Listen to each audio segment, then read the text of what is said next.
Plus, it's a busy day for the Vols with baseball and softball in the field and two Lady Vols entering the Hall of Fame. We're breaking it all down. 10 News starts right now.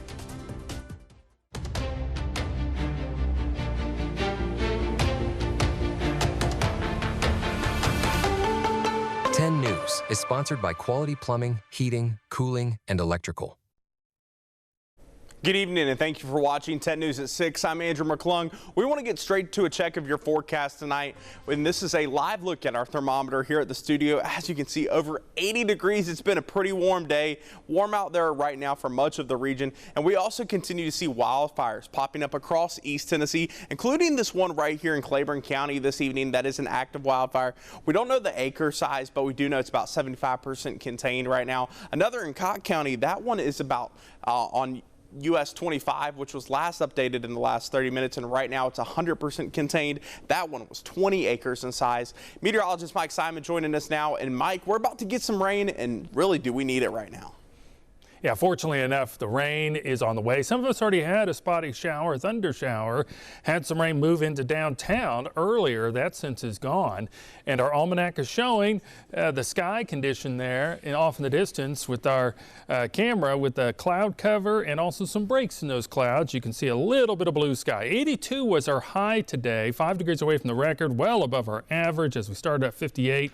We did manage to get a little bit of rain in the rain gauge so far at the airport. Didn't amount to even a tenth of an inch, but we're expecting to get quite a bit more throughout the night tonight. We do have a temperature still at 79 degrees, feels like 80 with that 58 dew point. The wind has been gusty. It's out of the southwest now at about 15 to 20, and we have had gusts up to 20 to 30 miles per hour at times. Temperatures all around are near 80. Some are cooled because of clouds or maybe a passing shower. We're in the 70s in Wartburg, 75, Crossville 77, while we're 79 in Pigeon Forge. A lot more rain back to the west of us. Much of that, you can see severe thunderstorm warning just outside of Nashville. That's going to be moving north and into Kentucky away from us. We're watching the rest of the rain back to the west. It'll eventually arrive by later tonight.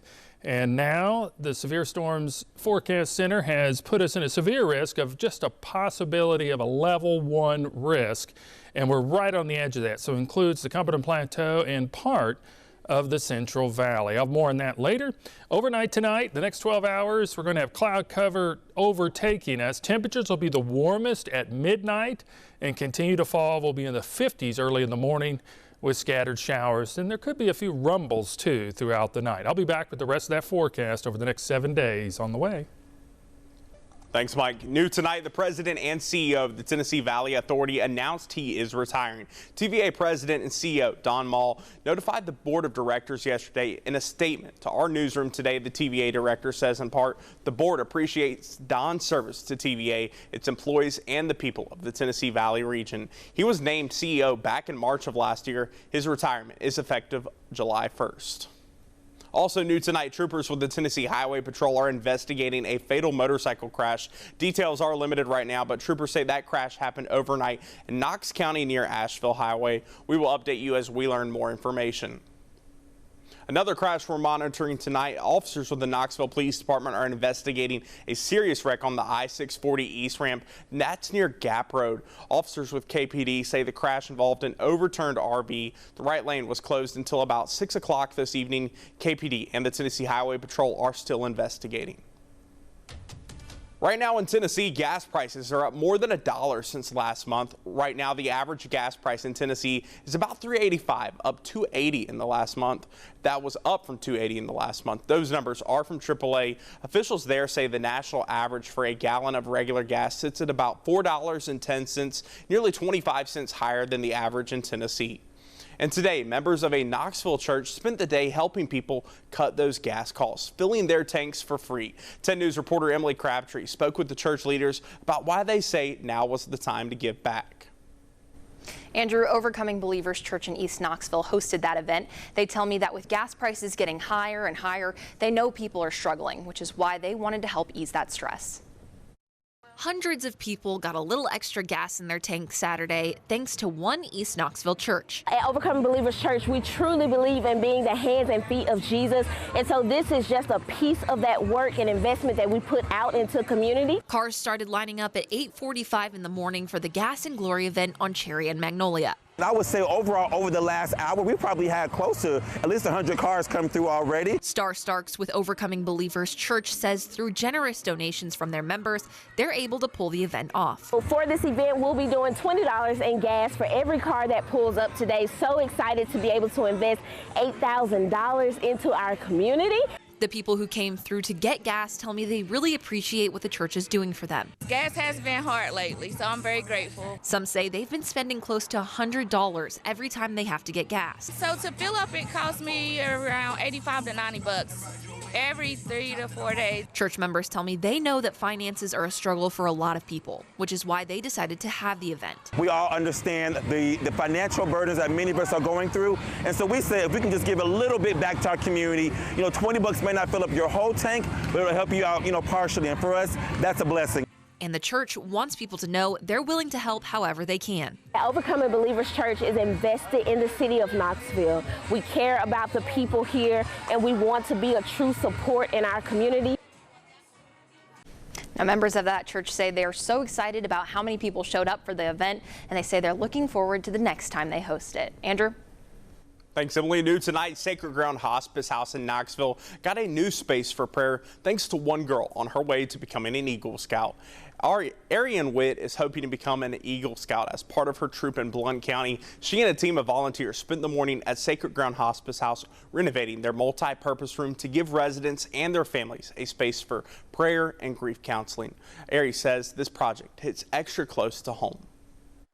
Here at Sacred Ground, my grandmother also passed away from Alzheimer's, and that kind of fueled me to want to push forward with this and create this space for people who are going to want to find that peace in their final days.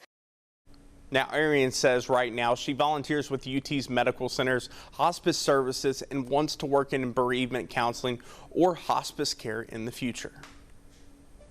As you get ready to celebrate the Easter weekend, here's what is closed across East Tennessee. Several retail stores will be closed on Easter, including Target and Aldi, but Walmart will stay open. CVS Pharmacy will also be open, but hours might be different depending on the location. Some fast food places will also stay open, including Starbucks, McDonald's, and Wendy's. And if you're looking for a way to celebrate Easter tomorrow, you can head to the Knoxville Botanical Garden and Arboretum for their annual Easter sunrise service starting at 7 tomorrow morning on LeConte Meadow, and enjoy the sunrise. Plus the sermon as well. Chairs are provided, and in case of rain, that service will be moved indoors to the Dogwood Center. And on Sunday morning, you can stream the annual Easter sunrise service at Ober Mountain. That mountaintop worship service starts at 6:30 tomorrow. It's about an hour long. You can watch it for free on our free streaming app, WBIR Plus. You can download on your TV and watch it for free. Still to come, a retired police officer is finding new purpose in a new way. How he's helping other officers share their stories next. New tonight, a former Marine and retired police officer is now finding purpose in a new way, sharing the stories of others. And as Michelle Herron shows us, sharing their stories is also helping them heal. Jason Cates has spent most of his life serving others. The former Marine and retired police officer enjoyed the structure and chance to help those around him. But when you're in it, I don't think you realize what you're doing. It's when you leave it that you start to understand the impact you had and the difference you were making. While retirement brought a break from the daily pressure of the career, it introduced a wave of emotions Jason wasn't prepared to deal with. You know, when I graduated high school, my identity was I was a Marine. When I got out of the Marine Corps, my identity was I was a cop. When I retired, now I'm struggling to determine what my identity is, and it's just Jason the retired guy, and I don't know if that fits the bill for me. Which is what led him to creating the My Journey with the Badge YouTube channel and foundation. Each video focuses on a retired police officer and stories behind their career with the badge. Through the channel, Jason aims to document history, share with the public what the job is really like, and give the former officer a chance to heal by sharing their story in their own words. 30 years within a community, that's a piece of that community and that police department's history. So an opportunity to document that history. I remember the heaviness of having to listen to that family. Jason says through his interviews, the trauma and mental health impact of working in law enforcement became evident, an element he wasn't expecting, but has now become part of the channel's purpose. But in law enforcement, it's this cumulative buildup of trauma over a 20, 30-year career. So I think it's very important to identify the trauma piece. Jason selects his interviews through word of mouth and nominations, and recently started featuring spouses of retired officers. He hopes to grow the channel and nonprofit foundation in a way that can help connect retired officers with resources in the future. My hope is that by continuing to shine a light on that, that we start to identify some resources and that those resources become a part of the channel. A mission that has opened Jason to a community of support and purpose beyond what he ever imagined, and hopes to inspire the same for others. With this week's Making a Difference. Massive amounts of illegal drugs are moving through East Tennessee. Reporter Olivia Daig learned new details about the operation, trying to stop it. She and Robin Wilhoit talked about it this week on our new streaming show, 10 News at 2. Take a listen. East Tennessee is a very unique place because of the collaboration and the support for law enforcement in this area. So a lot of people are getting caught here in the Knoxville area. They start investigating who dealers are. Sometimes the scene of the crime starts at an overdose. They try and trace it back to who sold the person these drugs. It's a question that we ask in our newsroom whenever we're seeing these drug busters, like, where are these people from? Because sometimes when people are arrested, we get information about where they're coming from. A lot of times it's from Michigan, it's from Detroit. And you can watch that full conversation on WBIR Plus by scanning the QR code on your screen. 10 News at 2 streams live Monday through Friday on WBIR Plus. Download on your TV and watch for free. Turning back to the forecast now with meteorologist Mike Simon. Mike, it's another warm day, but we might get some rain that really, with a lot of these wildfires we've had recently, we really need that rain. And it's going to be a lot of rain, too. Yeah, let's hope so. I think we're going to at least get a half an inch to an inch. Some places may get more than that. And the good thing is, yes, we definitely need it. The bad thing is it's the only chance of rain we have in the next 7 days now, because it seems like we're going to be in a dry phase for a little while to come. Here's our Gatlinburg cam. We got some dark clouds starting to show up. Spotty showers possible, especially in higher elevations. But of course, we had some earlier move through right down the central part of the valley into Knox County, even an isolated or two thunderstorms. 79 degrees our current temperature, down from a high of 82. 58 for the dew point. That's been increasing. Southwest winds at about 17, but it has been gusty. Had gust up to 30 miles an hour. And of course, it'll be higher in some of the higher elevations. This storm was pretty strong. Went through Sweetwater, Athens, right up 75.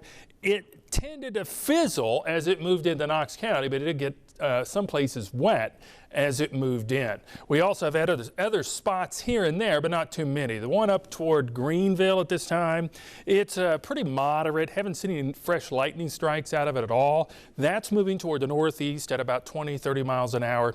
And if it stays together, you can see where it's going at this time. In the meantime, though, more's back to the west that'll be moving in. That front's still far away from us, and as it swings in, showers and storms will be out ahead of it. The severe storms risk now is up to a level 1 possible. That means there could be 1 or 2 brief storms to get severe. Now, what are the impacts? Mainly, we could get some localized flooding if we get some heavy downpours all at once. Also, damaging wind. That's the primary risk of 60-mile-an-hour winds associated with it. Otherwise, tornado risk is practically nothing. Damaging hail, we could have some hail. I don't think it'll get up to 1 inch in diameter, at least any widespread hail, that's for sure. Forecast lows tonight. It's going to be a little chillier because they're going to have the cooler air already start to come in over the plateau. So you're going to be in the 40s when you start in the morning. The rest of us will be in the 50s, middle 50s, Our high temperature really is going to be at midnight. It'll probably be closer to 70 degrees, but throughout the day, the maximum we'll get is probably around 66. A lot of it will be in the low 60s across East Tennessee. We'll also have temperatures near 60 degrees back over the plateau and up toward Morristown. So it'll be much cooler, but it'll be closer to our average, which is running 68. Next 3 days, we'll be in the 60s. And then Wednesday and Thursday, back to the 70s we go. Now here's Futurecast showing you those spotty showers possible, but then by midnight is when the bulk of it comes in. Now, it could have some very heavy downpours over the plateau. It's going to sweep through and continue throughout the night. So we're going to have periods of rain, could be a rumble of thunder here and there, but it'll eventually just be all rain. By 7 o'clock in the morning, a lot of us will still be getting wet, but then by lunchtime, it's all out of here. We get some sunshine back, and it'll be a beautiful afternoon, just cooler. And also, it'll be a little soggy on the grounds, right? Potential rainfall, about 1/2 inch to 1 inch, but you see the purple showing up, that's 1 inch to 2 inches. So hopefully we can get something like that area-wide because we need a good soaker. Here's your 7-day forecast. Beautiful weather next week. Sunshine's going to be dominant. Temperatures will be warming up. And we should be fairly dry when it comes to humidity. So it'll be a nice week. It's just wish it had some more rain in there. Yeah, definitely. I mean, as much as you hate the rain, you definitely need a little bit of it from time to time. And definitely need a little more here in the next month of April, too, because April's really not living up to its name of April showers right now. Well, not yet. We got a lot of days to go. Not yet. Not yet. Thanks again, Mike. Still to come, Tennessee baseball is on the field right now. We'll hear what Josh Elander had to say as the Vols look to get even against LSU. Plus, 2 legendary Lady Vols were announced as members of the Naismith Hall of Fame class today. A look back at their legacies at Tennessee, straight ahead.